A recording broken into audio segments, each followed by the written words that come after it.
a la presentación. Entonces voy a comenzar.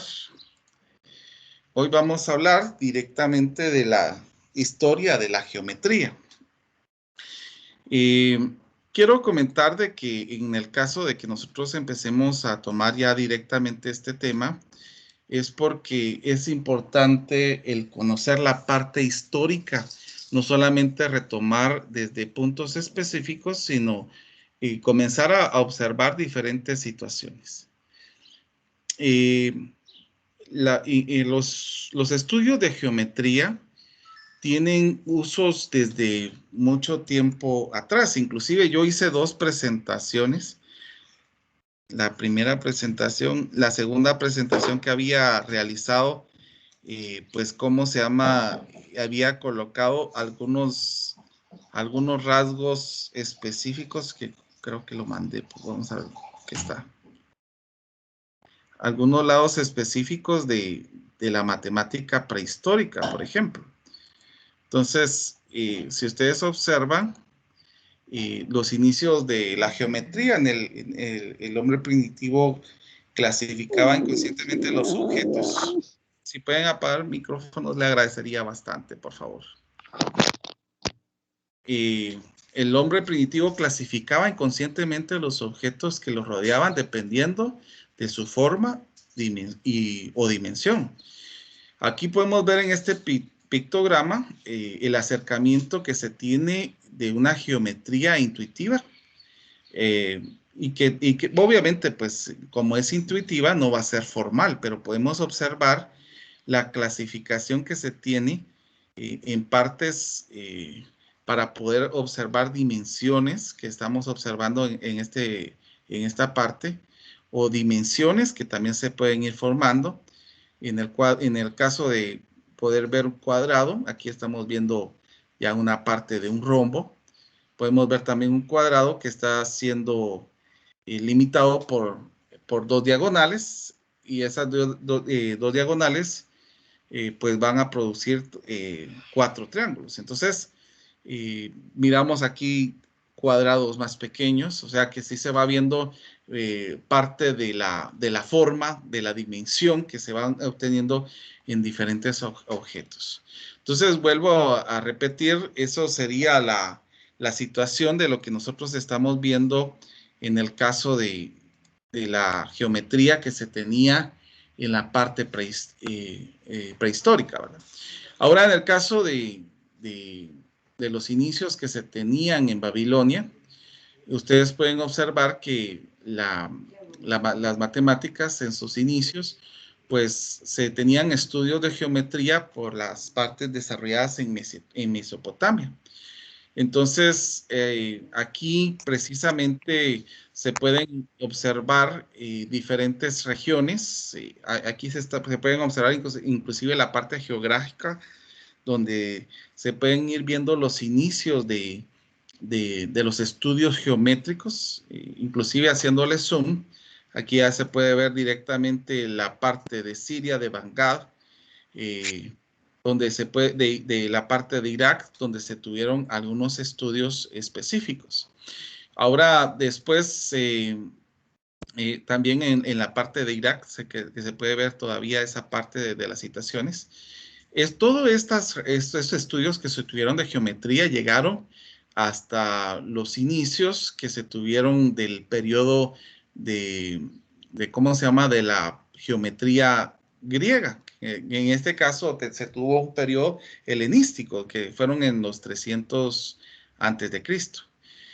Entonces, ahí donde se comenzó con la matemática griega, ya fue precisamente donde se empezó a trabajar la parte formal. Pero mientras tanto, todas estas conceptos geométricos se utilizaban como partes intuitivas y como parte de solamente poder utilizar la matemática, de ver una utilidad en la matemática.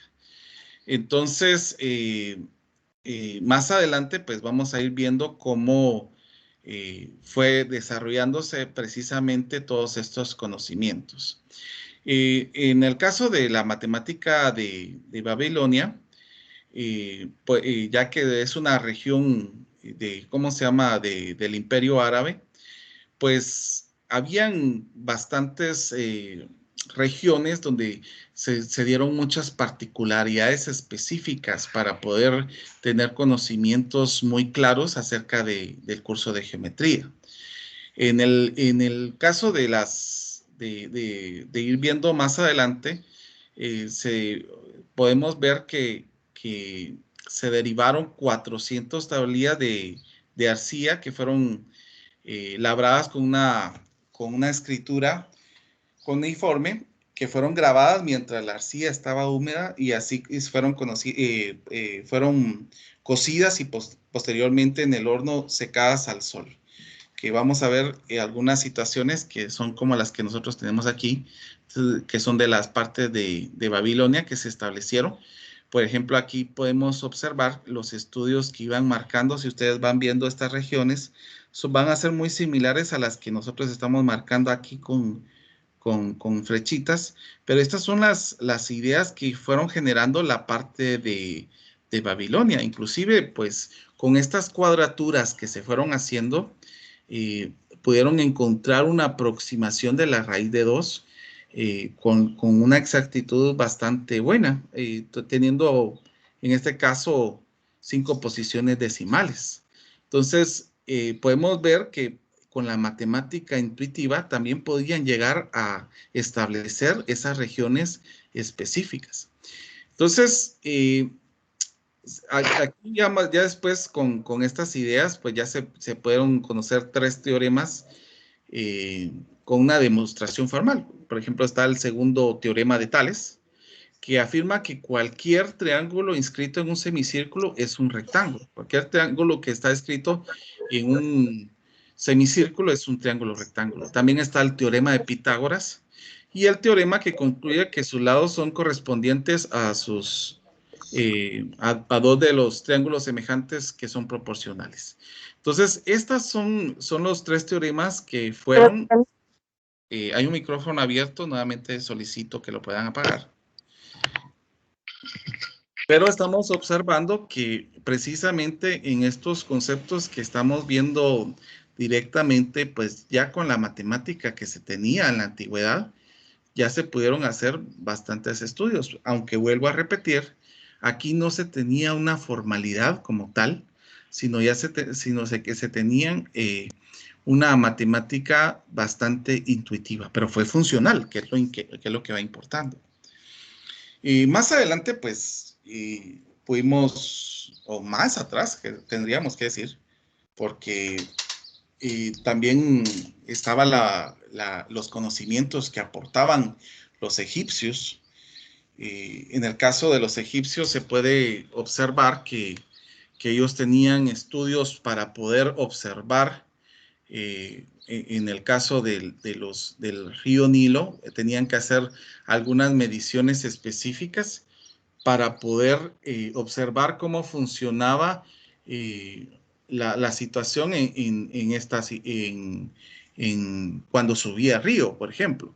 Porque cuando ellos tenían que hacer una cosecha, a veces se les subía río y esa cosecha, por la gran humedad que se tenía, pues ya no podía seguir surgiendo. Entonces ellos tenían que ir viendo cuándo el río iba subiendo y cuándo iba bajando para poder ir haciendo siembras. Entonces siempre se tuvo conocimientos en cuanto a estas partes.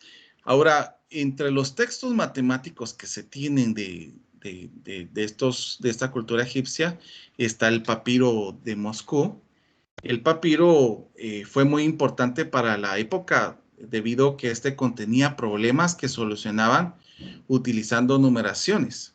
Entre ellos se encontraba el volumen de una pirámide y el área de una cesta, que eran cuestiones muy particulares que se iban observando en el caso de este papiro. Ahora, también está el papiro de Rin. Este fue escrito por el escriba Adnes a mediados del siglo XIX antes de Cristo. A partir de estos textos se tenían conocimientos de 300 años de antigüedad, según como se relata en el caso de Adnes, que el papiro fue encontrado en el siglo XIX en las ruinas de una edificación que se tenía en el caso de Egipto. Las ruinas, pues, todavía existen, pero vuelvo a repetir, este papiro estaba enrollado en un cuero y tenía conocimientos específicos acerca de cuestiones aritméticas como fracciones, como cálculos, como áreas de volúmenes, como progresiones, como repartos proporcionales, reglas de tres, ecuaciones lineales y también trigonometría básica. Entonces, eran cuestiones muy importantes en cuanto a los conocimientos que se iban teniendo acerca del papiro. Pero vuelvo a repetir, estos son cuestiones que fueron dejando para que posteriormente nosotros podamos seguir disfrutando de esta situación. Bueno, les estaba comentando que en esta situación, estos papiros contenían fórmulas para calcular áreas y métodos para multiplicación, divisiones y trabajos con fracciones unitarias, que eran conocimientos que iban dejando estos papiros.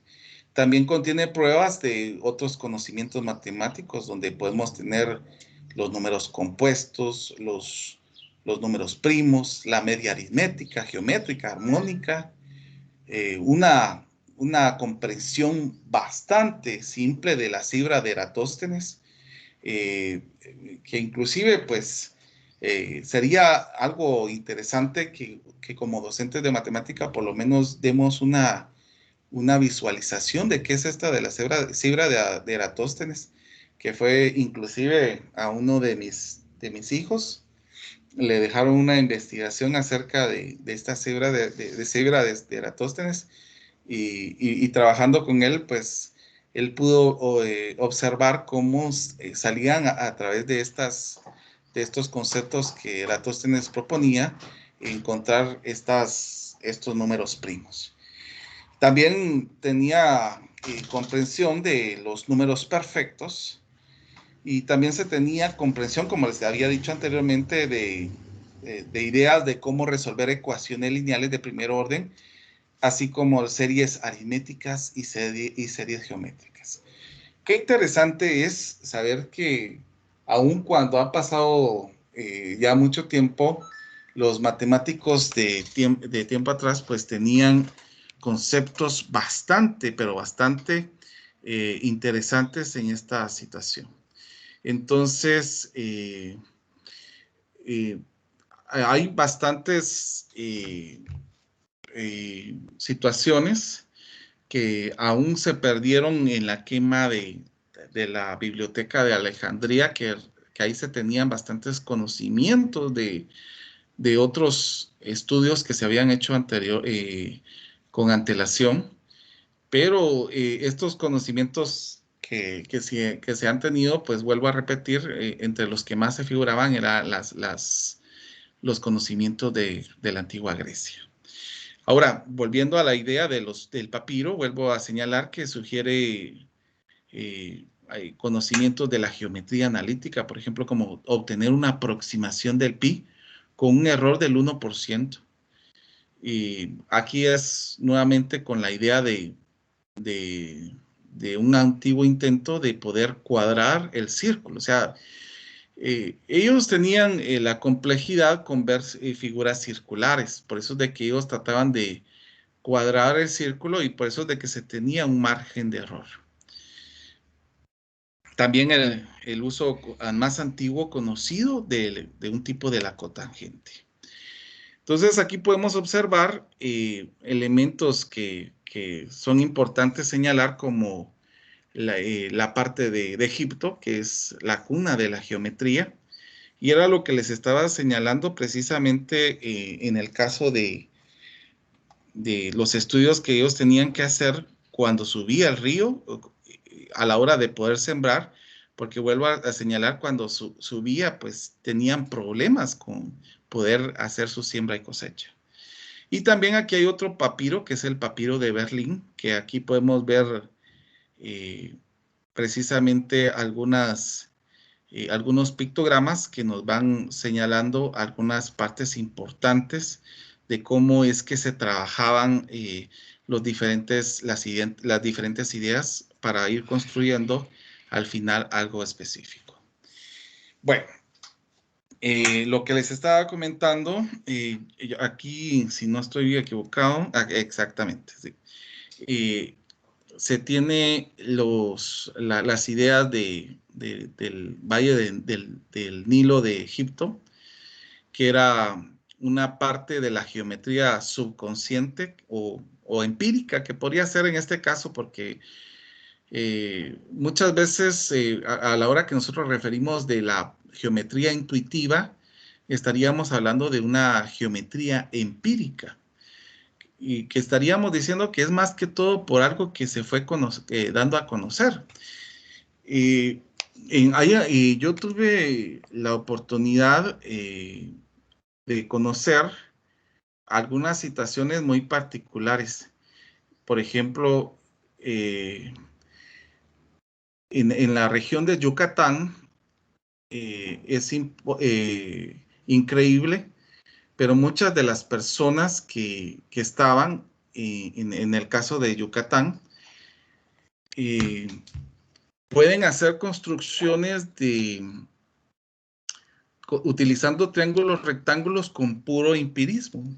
Inclusive, pues muchos de los albañiles no tienen conocimientos de geometría tan factibles como la parte empírica que ellos van construyendo. Y es interesante al ver cómo, cómo estos iban teniendo una aplicación en cuanto a lo que iban trabajando. Si ustedes se van a dar cuenta, solo permítanme un momentito.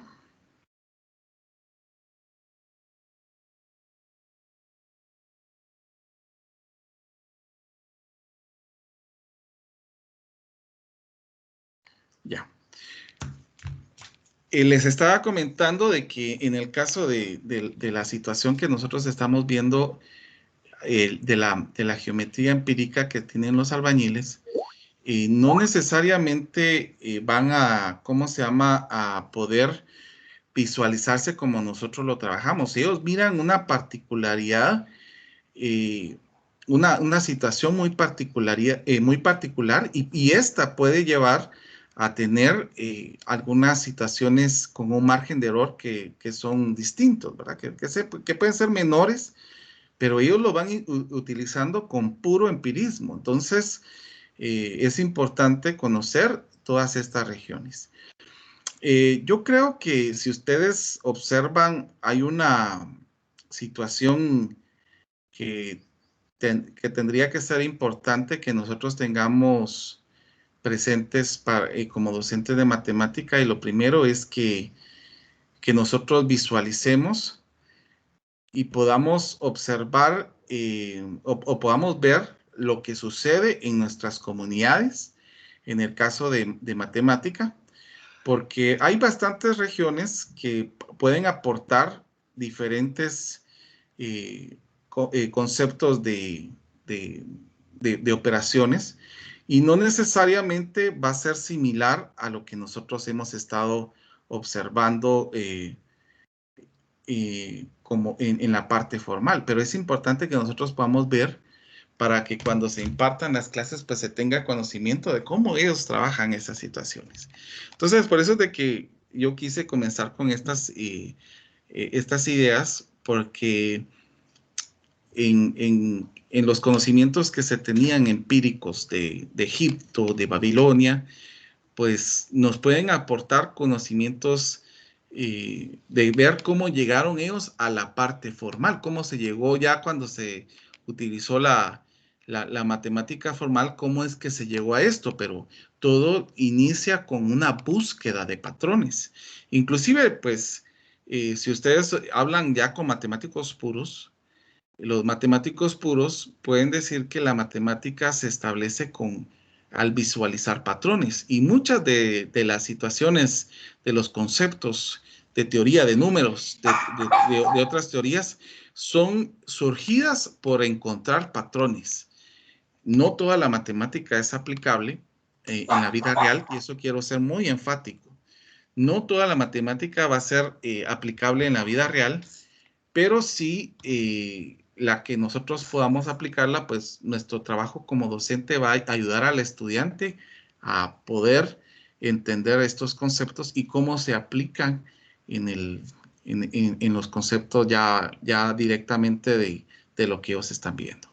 Bueno, me salí bastante del discurso.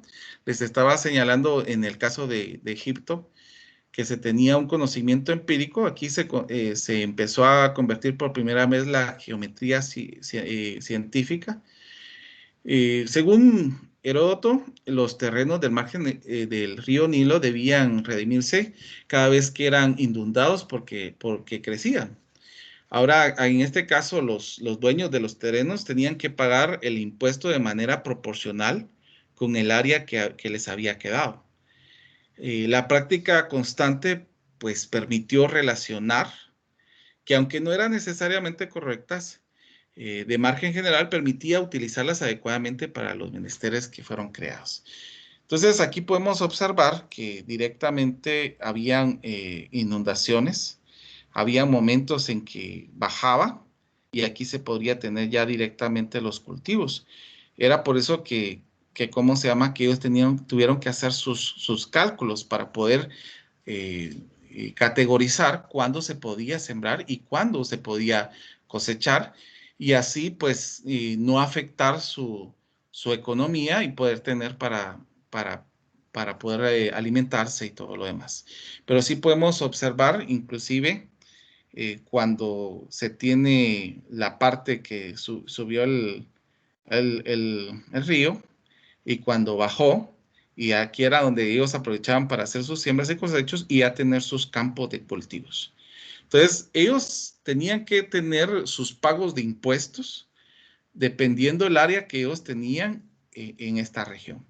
Entonces, por lo regular, la inundación se tenía de junio a septiembre, que era ahí donde se producían las lluvias torrenciales. La siembra más o menos se hacía desde octubre a enero. Aquí era donde el Nilo vuelve a su cauce normal y los campos del cultivo se fertilizan para quedar recubiertos por el limo negro. Y la tierra húmeda se roturaba y finalmente se sembraba. Después se tenía la recolección, que ahí solamente tenían del mes de febrero a mayo. Los campos de cultivo podrían ser cosechados en marzo, dando alimento a la población, y así el trigo durante el invierno.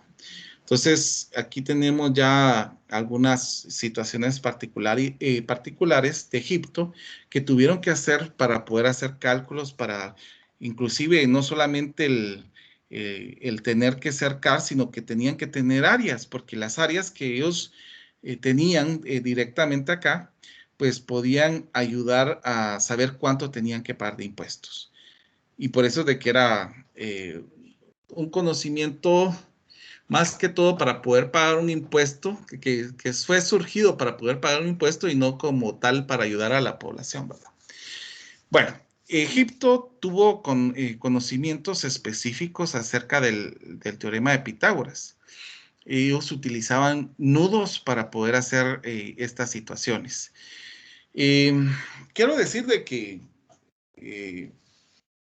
se le atribuye el teorema a Pitágoras, pero realmente Pitágoras fue formalizando esto y él fue el que lo publicó, por eso es de que se le atribuye a él, pero los conocimientos lo tenían empíricamente en Egipto.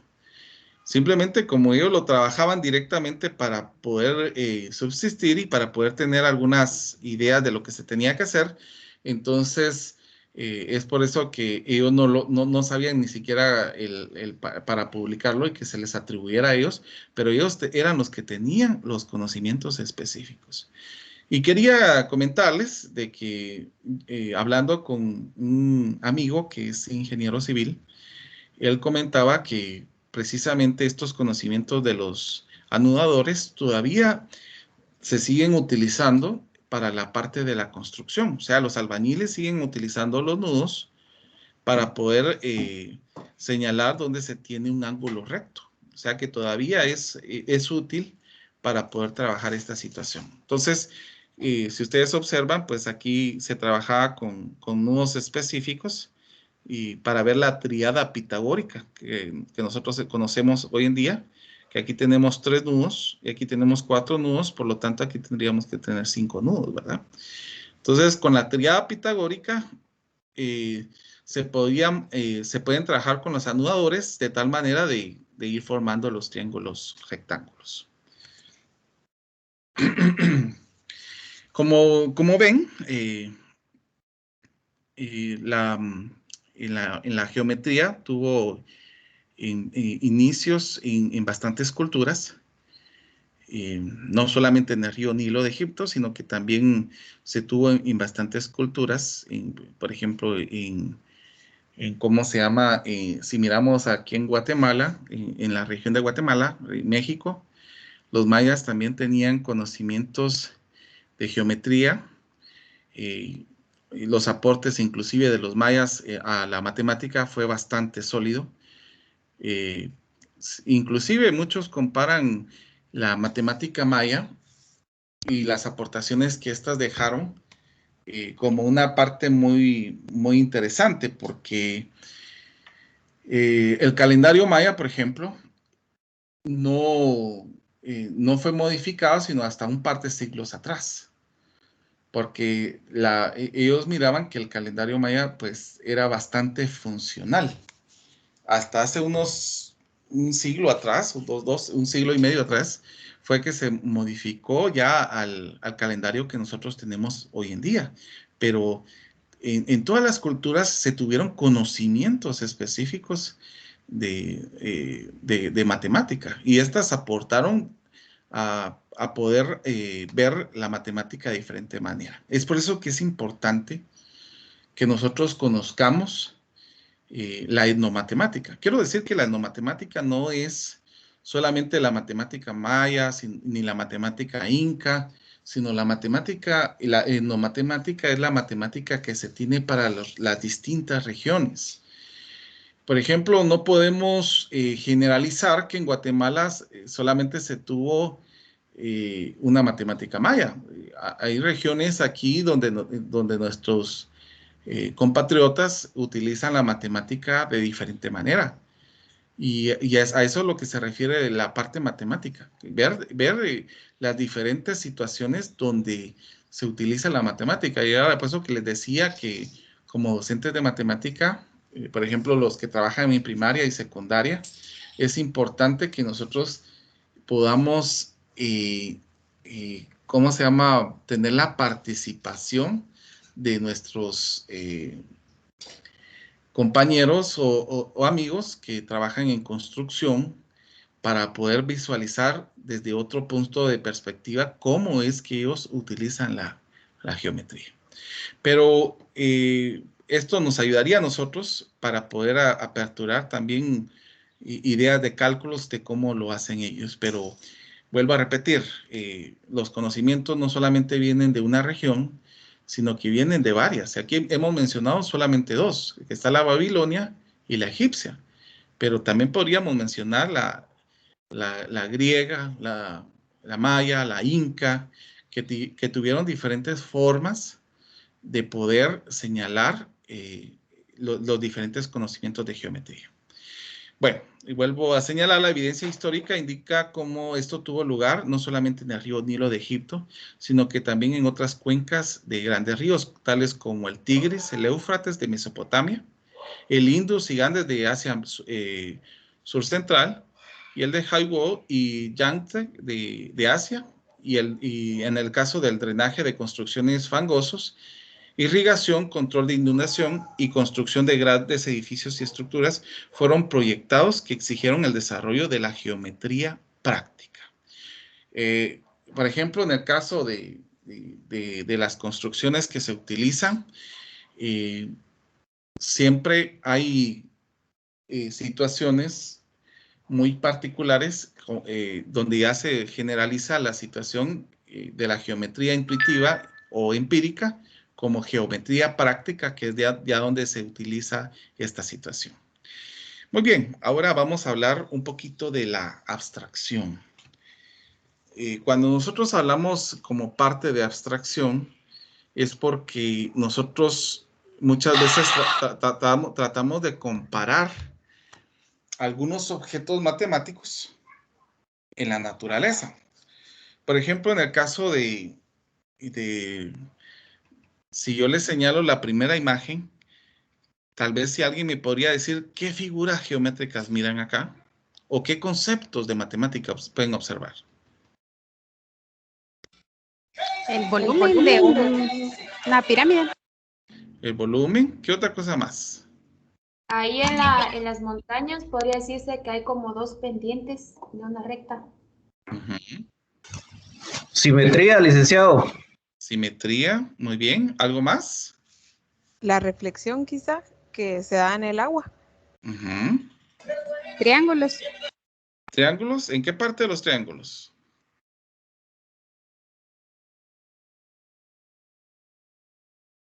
Ah, ya no contestó.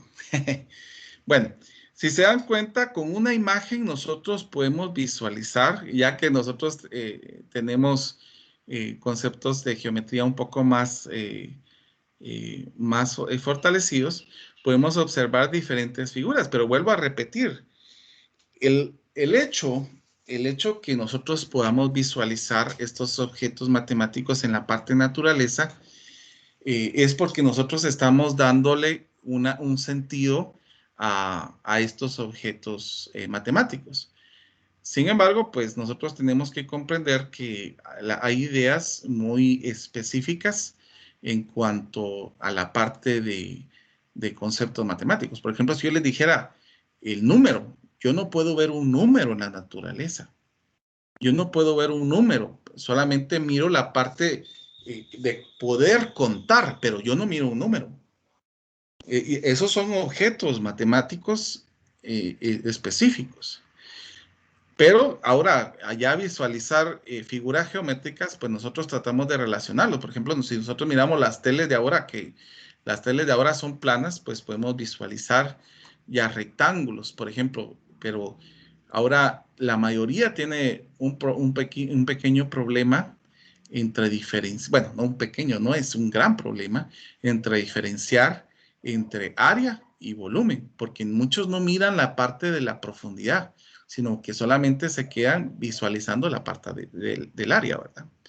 Bueno, miremos la segunda imagen. ¿Qué podemos observar? ¿Qué figuras o qué conceptos geométricos pueden visualizar acá?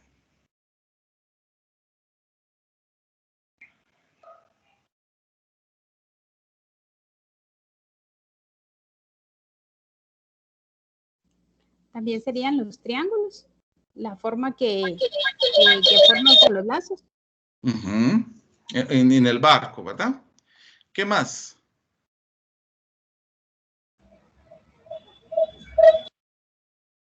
Rectas paralelas, licenciado. Rectas paralelas.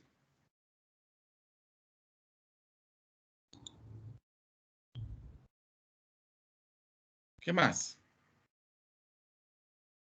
Las formas rectangulares de las ventanas. También, muy bien.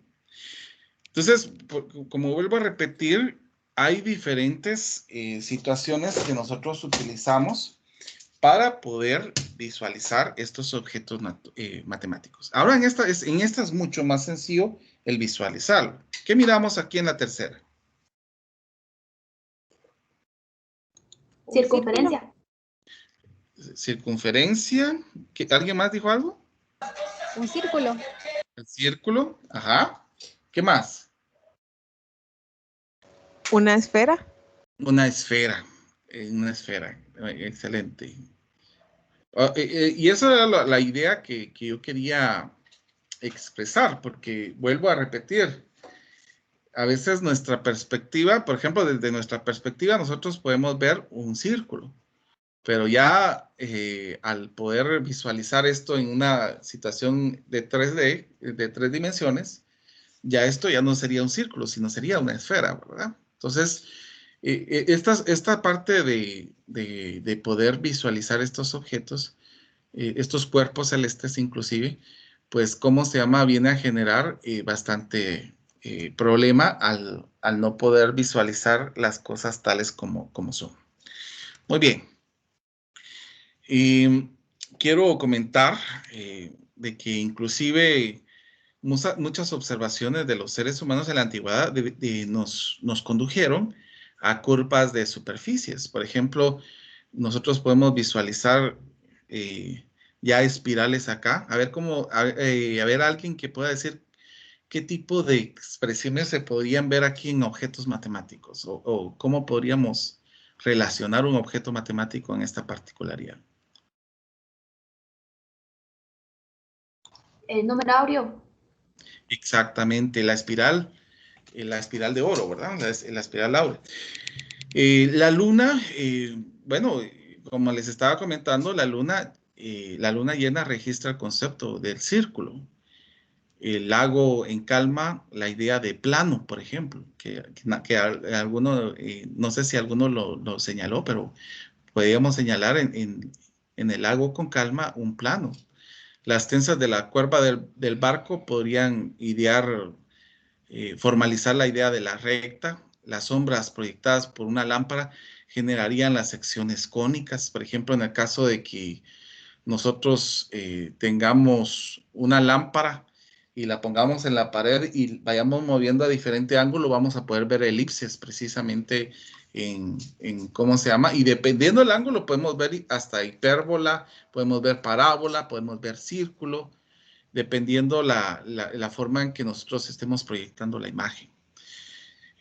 Por ejemplo, en el caso de acá, se podrían enumerar diferentes situaciones específicas acerca de la geometría. Que ahorita que ustedes mencionaron en este caso de la espiral de oro, esto fue construido por conceptos matemáticos.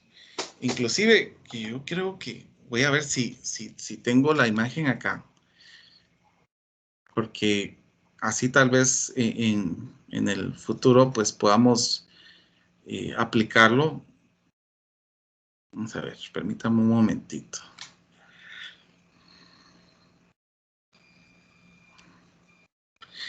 Porque a partir de los conocimientos de la geometría, surgieron bastantes conceptos importantes. Y precisamente con puras secciones que uno iba haciendo conforme iba pasando, pues se iba formando esta espiral. Yo quería mostrarles una construcción que yo hice con regla y compás, pero no la encuentro en este momento. Vamos a ver.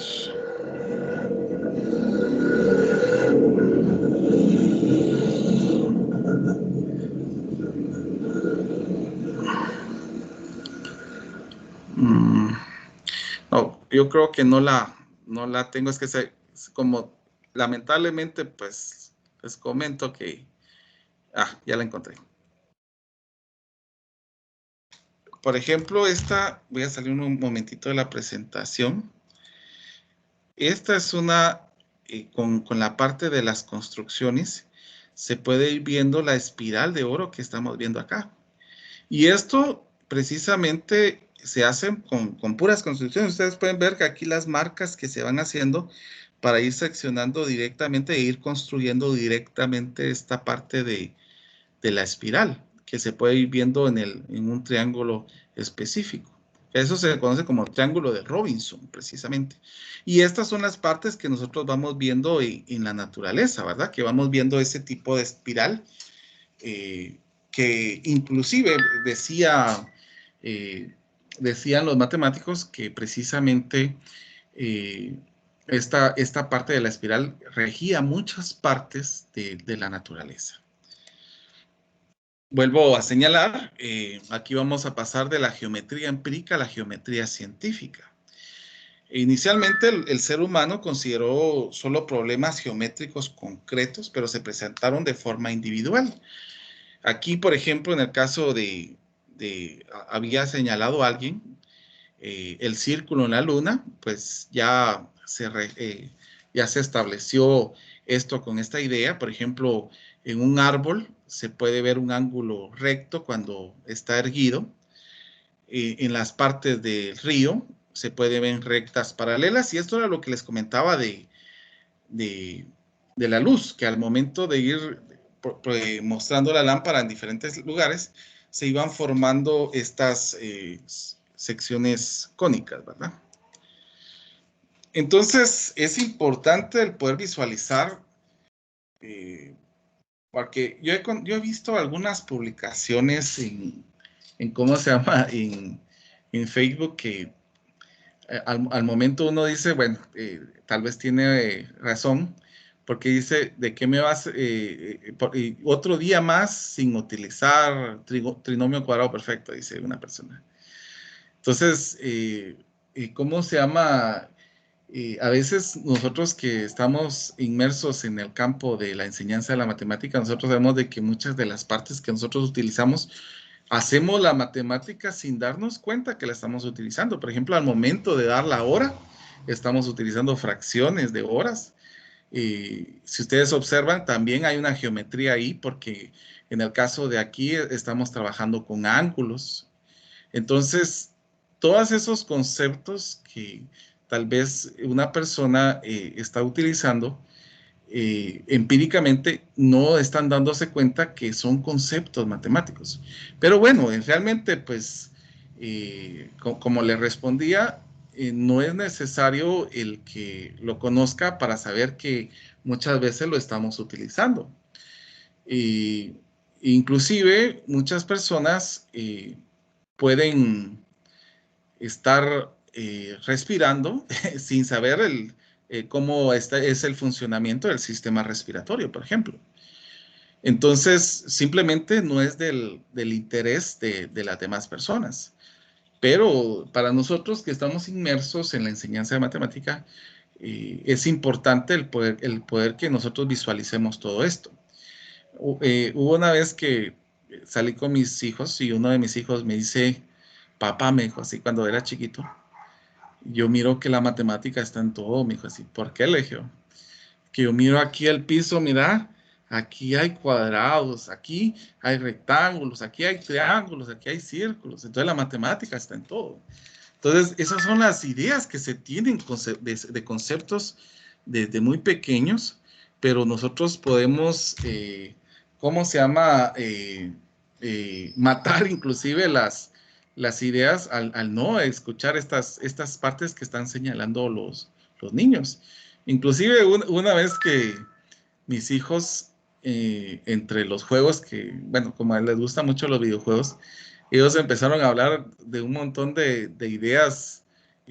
Cuando yo estuve dando un curso que se llamaba Física Moderna, ellos estaban hablando de agujeros negros, estaban hablando de un montón de cosas que dije que chilero como lo están viendo, ¿verdad? Entonces, hay cosas que muchas personas no necesariamente tienen que saber que está ahí para poder decir, es que yo nunca he utilizado un círculo. Sin embargo, no se ha dado cuenta que ¿cómo se llama? Que el transporte donde él está siendo movidos por ruedas, si nosotros lo miramos de esa manera. Entonces, por eso es de que yo decía de que de los objetos que nosotros vamos teniendo, de ahí surge el objeto matemático. Muchas veces de la parte natural surgen los conceptos matemáticos. Al ver la luna, ya surgió idea de, bueno, ¿y cómo podemos ver esta figura, el círculo? Al ver ¿cómo se llama? El árbol, podemos tener concepciones ya de la parte de un ángulo recto. Entonces, no necesariamente, ¿cómo se llama? Todas las personas lo aprecien, pero nosotros, por lo menos, nosotros sí podemos visualizar y poder tener una relación al objeto matemático que nosotros vamos a estudiar. Entonces, cuando la inteligencia humana fue capaz de extraer de relaciones concretas la geometría, a una relación abstracta a una relación abstracta general que contiene la primera como un caso particular, la geometría se volvió una ciencia.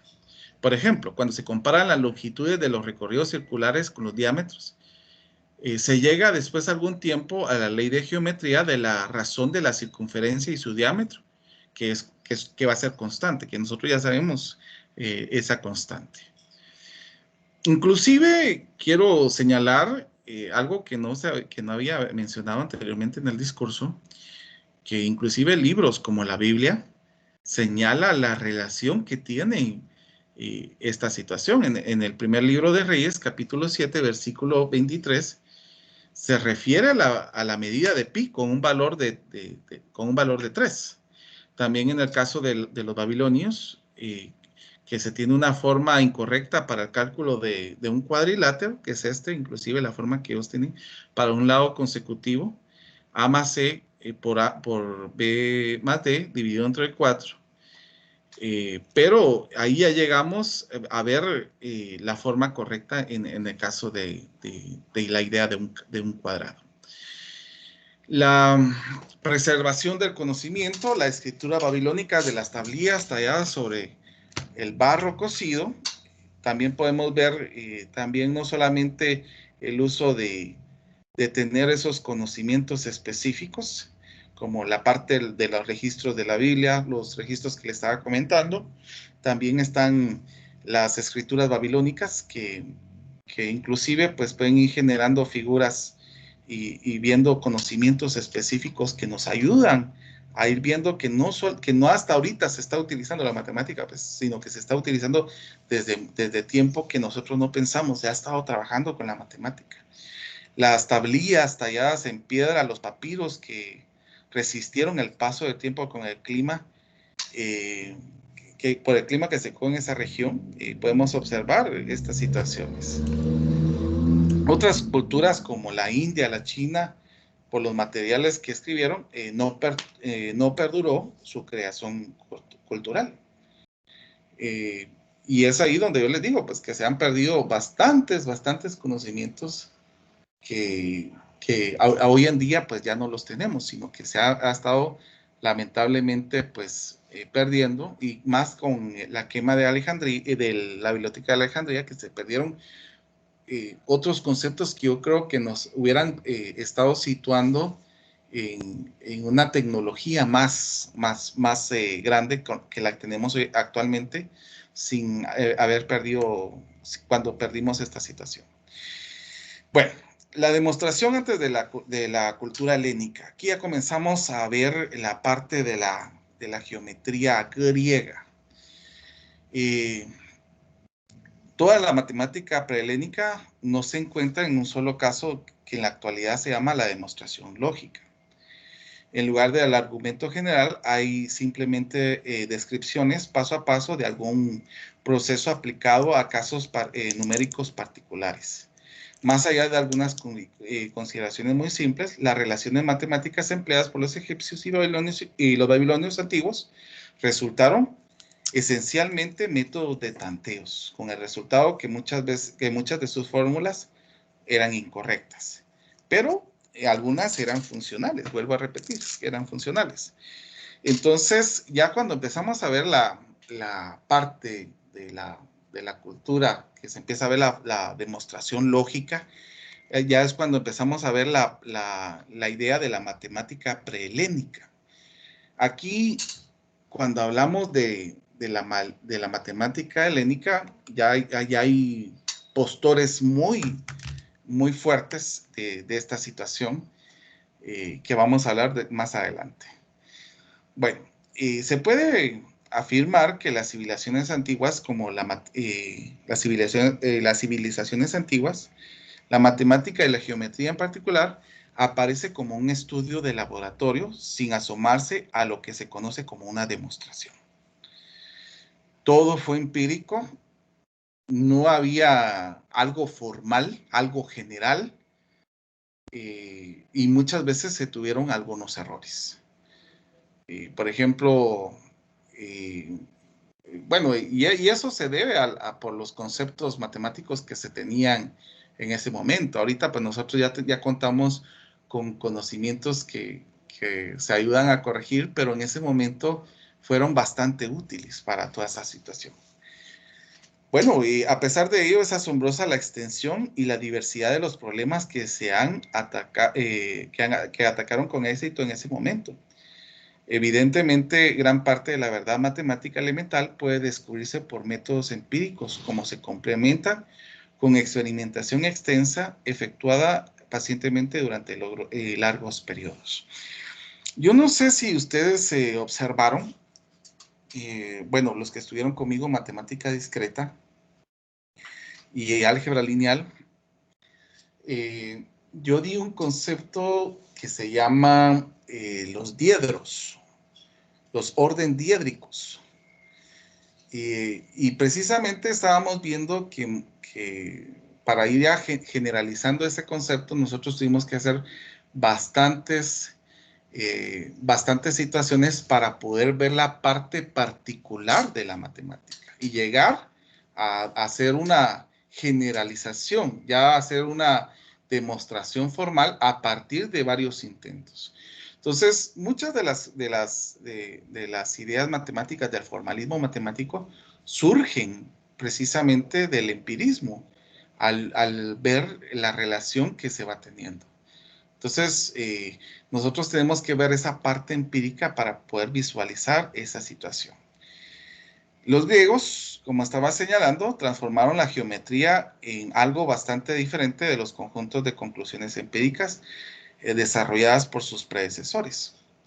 Insistieron que los hechos geométricos deben establecerse no por procedimientos empíricos, sino por razonamiento deductivo. Debe llegarse de conclusiones geométricas por demostraciones lógicas, más bien que por experimentación de tanteos. Es decir, la verdad geométrica debe obtenerse en el cuarto estudio, más bien en el laboratorio. En el cuarto de estudio, más bien que en el laboratorio.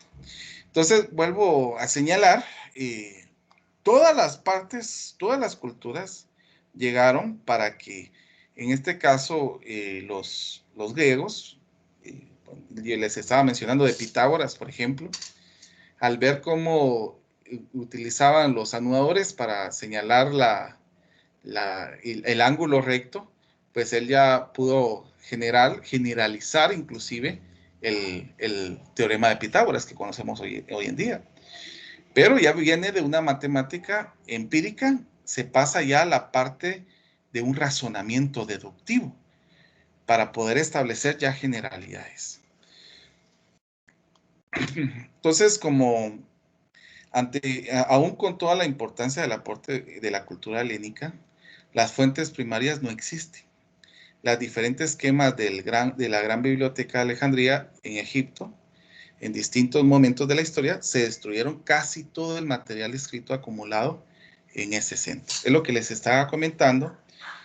Inclusive, pues, este sábado que viene vamos a tener la comprobación de la película Ágora.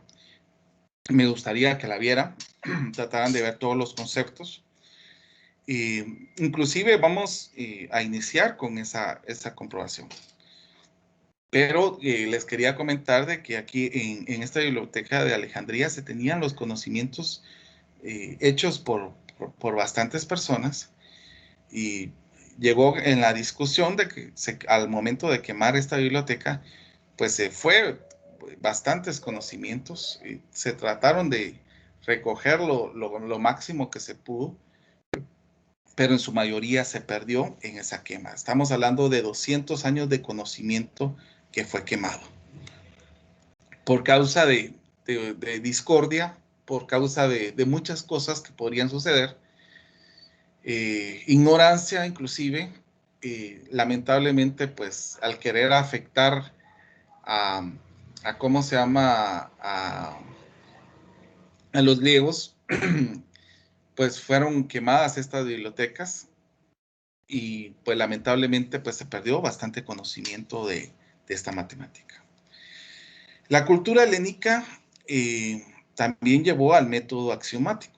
De lo poco que se cuenta acerca de la geometría griega, se tiene el sumario de Eudemo, de Proclo, y una de las citas es la siguiente: no es asombroso que el descubrimiento de esta ciencia y el de las demás haya surgido a partir de la necesidad, puesto que todo lo que se mueve en el devenir avanza desde el principio hacia lo perfecto. Resulta así natural el tránsito desde la percepción hasta el razonamiento y desde este hasta la intelección, perdón. Tal como el conocimiento exacto de los números debido a su origen al comercio o intercambio entre fenicios. Así también la geometría fue descubierta por los egipcios por la causa mencionada. Entonces, y quiero comentar que inclusive cuando nosotros empezamos a ver esta idea de la matemática griega, de la geometría griega, que se empezó a ver la parte de la formalidad, específicamente uno de los que aportó, y se podría decir que es el primer matemático puro, es Pitágoras. Inclusive él tenía un grupo que surgió como de sucesores, porque se juntaban para estudiar acerca de los conocimientos específicos que ellos se autodenominaron los pitagóricos. Inclusive, pues, yo les quiero comentar de que, ¿cómo se llama? Yo tengo un club donde se hace charlas y donde tratamos de aprender un poquito, que tiene el mismo seudónimo de los pitagóricos, para continuar el aprendizaje de la matemática. Pero la idea, vuelvo a repetir, surge de la necesidad, y podemos visualizar que, ¿cómo se llama? Que ya con estos tipos se puede perfeccionar ya con el razonamiento lógico. De acuerdo con el sumario de Eudemo, la geometría griega habría iniciado en forma esencial con el trabajo de Tales de Mileto. En la primera mitad del siglo IV a.C., fue un fundador valioso de la geometría sistémica y el primer individuo conocido a quien se le asocia la utilización de los métodos deductivos en la geometría.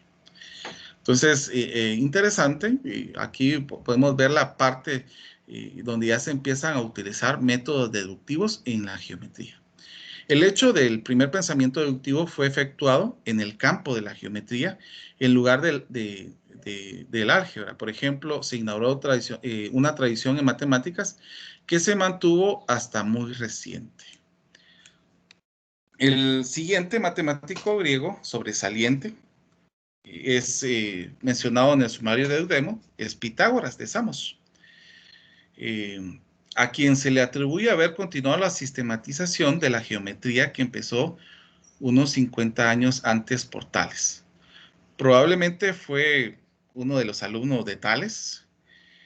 Visitó Egipto y regresó a Grecia luego de no haber condiciones políticas en su país natal.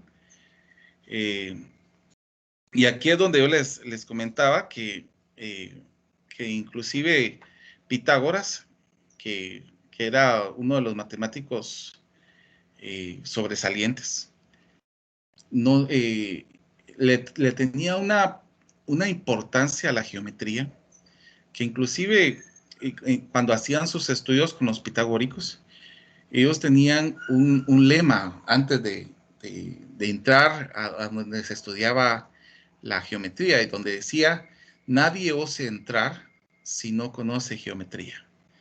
Entonces, podríamos decir que para saber la matemática, las bases importantes surgen de la geometría. Inclusive muchas de las teorías de números y todos estos conocimientos surgen de la idea de la geometría.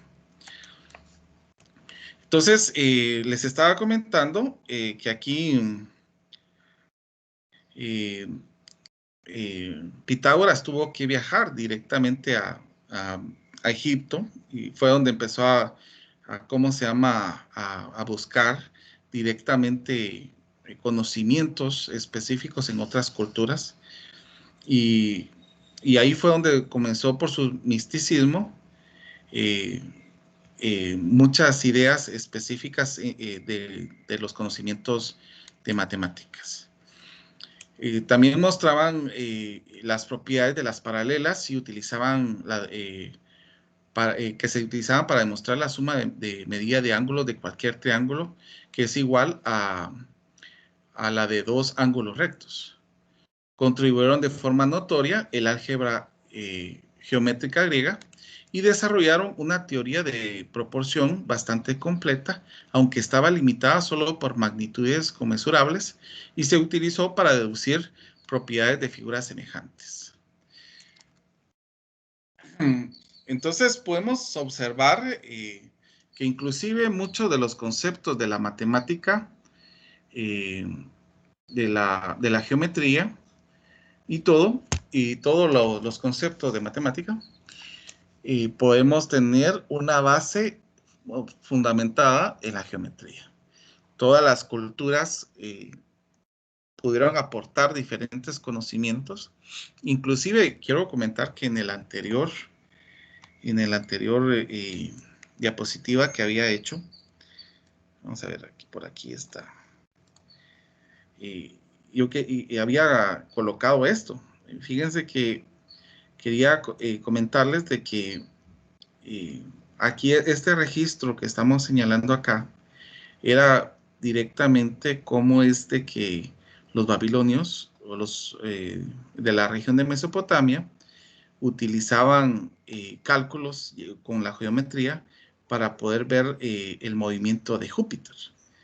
Entonces, todos estos conocimientos, vuelvo a repetir, que donde fue a conocerse, pues tenían el origen muy práctico, y pues los griegos, como Pitágoras, pues empezaron a considerar estos conocimientos como valiosos y apropiarse directamente de estos conocimientos para obtener ya una generalidad específica. La cultura helénica también tenía conocimientos de la existencia, al menos de 3 de los sólidos poliédricos regulares, y descubrieron en este caso, el lado de la diagonal de un cuadrado, aunque mucho de esta información ya era conocido por los babilónicos. Vuelvo a repetir, los babilónicos y los egipcios tenían conocimientos muy, muy, muy buenos, pero estos fueron mayormente aprovechados por los griegos, donde fueron que utilizaron la parte más formal. El aspecto deductivo de las matemáticas se piensa que ha sido considerablemente aprovechado y avanzado en este trabajo de los pitagóricos. Empezaron a emerger cadenas de proposiciones en las que las proposiciones sucesivas se dedujeron de las anteriores de la cadena. Un pitagórico, está Hipócrates de Chios, fue el primero en intentar, al menos con éxito parcial, formular un sistema axiomático. Y bueno, otro de los matemáticos, inclusive que podríamos decir que sería el padre de la geometría, que es conocido como el padre de la geometría, es Euclides. Euclides produjo el esfuerzo en el caso de la época, escribió un texto que se llama Los Elementos. Aquí es una sola cadena deductiva de 465 proposiciones claras y elegantes que comprenden la geometría plana del espacio, la teoría de números y el álgebra geométrica griega. Para presentar un argumento por procedimientos deductivos, cualquier principio del argumento tendría que deducirse por principios previos o de principios de argumento. Y dichos principios previos debe él mismo deducirse aún de principios,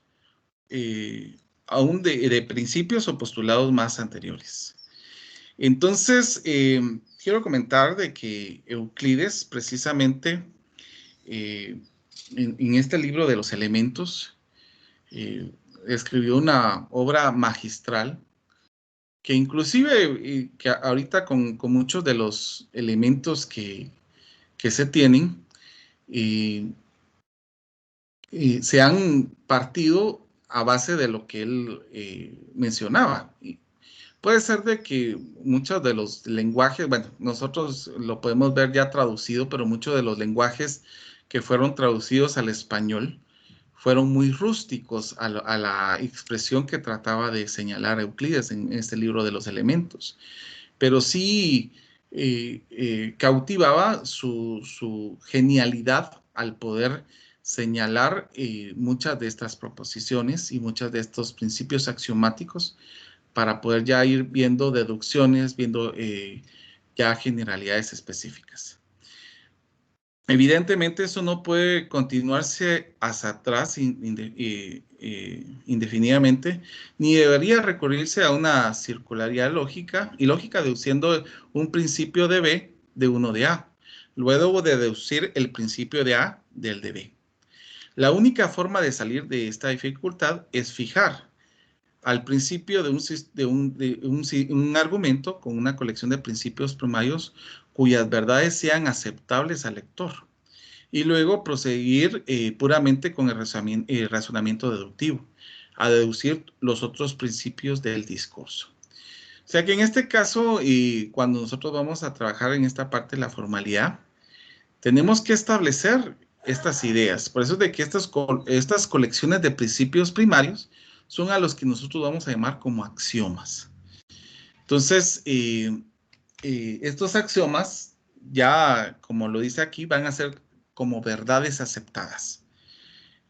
Y estas no las podríamos andar de forma circularmente tratando de sacar, sino que a partir de estos axiomas nosotros podríamos ir construyendo para poder ver en un método accional.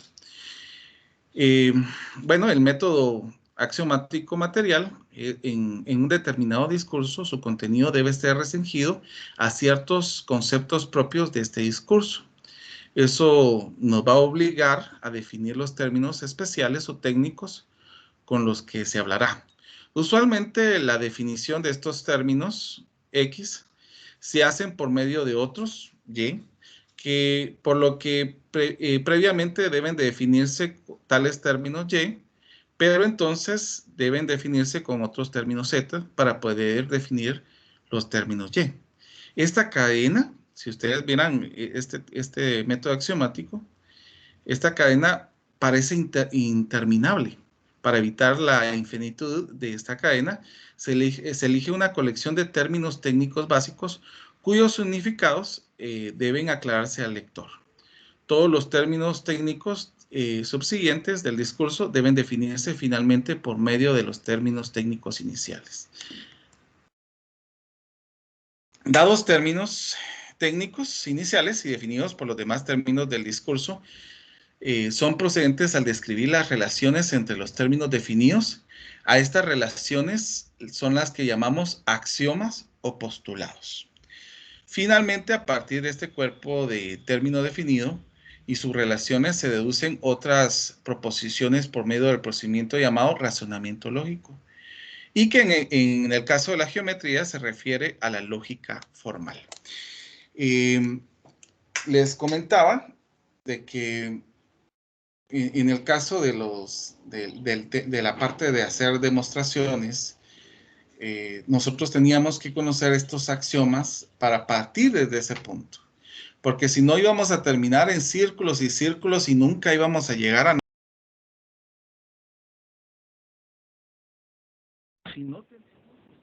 Puntos de partida. Y a estos puntos de partida son los que llamamos axiomas o postulados.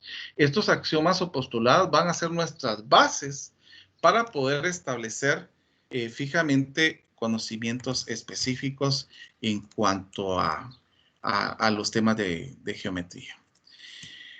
En el caso de elementos del método axiomático, vamos a tener términos indefinidos, como por ejemplo el punto, recta. Vamos a tener definiciones de términos como, por ejemplo, el círculo, triángulo, el ángulo. Vamos a tener axiomas o postulados, que en este caso son relaciones entre los términos que se aceptan como proposiciones verdaderas, que era lo que les estaba señalando, que vamos a tomar como ya ideas establecidas estos axiomas ya no van a tener que hacerse demostraciones, sino que ya van a tomarse como puntos de partidas. Después viene de estos axiomas o postulados, pues viene la concepción de teoremas, que estos describen las propiedades de los objetos definidos o relacionados entre ellos, que requiere ser demostrados por medio del razonamiento lógico. Todo ello relaciona por medio de las reglas que proporciona la lógica. Todos los conceptos, términos técnicos del discurso se definen por medio de los conceptos básicos. Y otro patrón axiomático de la material es que todos los otros principios del discurso se deducen lógicamente de los axiomas o postulados. Estos principios deducidos se llaman teoremas del discurso. O sea, al momento en que nosotros tomemos ya una idea axiomática, de esta idea axiomática vamos a deducir los teoremas que tengamos establecidos. La geometría necesita desarrollar su propio vocabulario y para desarrollarlo se inicia con palabras o términos básicos que describen situaciones en la vida cotidiana. En el caso de punto, recta y plano, si ustedes observan, aquí tenemos una imagen con ¿cómo se llama? Que va guiado hacia un punto específico. Inclusive, pues, para los que estuvieron en básicos, todavía se llamaba Artes Plásticas este curso, nos hicieron hacer dibujos con el punto de fuga, no sé si se recuerdan de eso. Sherlyn, sí estoy compartiendo, Sherlyn. Lo que puede hacer es salir y volver a entrar. Puede ser de que su internet esté un poquito... también Milvia dice que no ve nada. Permítame un momentito entonces. Voy a volver a compartir.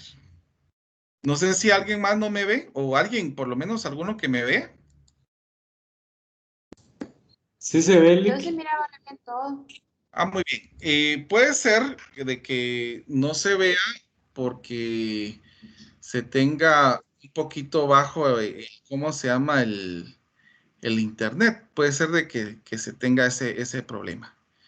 Yo lo que sugeriría para las personas de que no... Ahora sí, mira, Marta.